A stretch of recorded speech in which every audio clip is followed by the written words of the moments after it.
guys? It's me, Anthony James Yusa. So welcome sa panibagong video natin for today.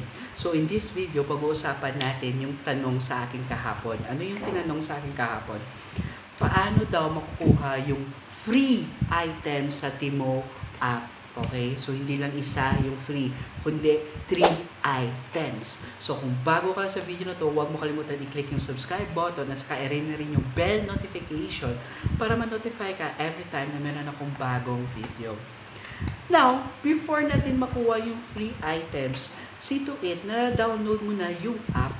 Okay? So, kung hindi mo pa alam kung paano i-download, i-click mo na yung links na sa description box below na nagsasabi how to download. Okay?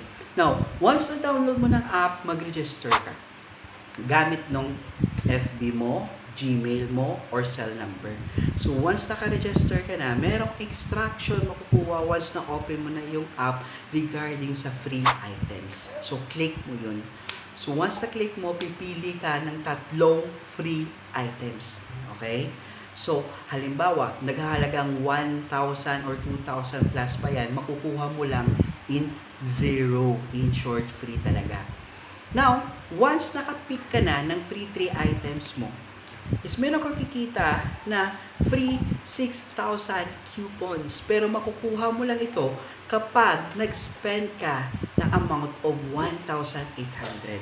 Pero on the best part, sa amount of 1,800 na yun, makukuha mo ng mga items is nasa around 5,000 to 6,000 pesos. In short, naka-discounted ka na. In short, sa 1,800 pesos mo, meron kang 6 to 7 items na makukuha. Very worth it talaga, di ba? Now, kung ready ka na makuha yung free items na to, i-click mo lang yung sa description box below, nagsasabi, get your free items. So, kung meron ka pa katanungan, just comment below. So, it's me again, Anthony James Yusa, signing out.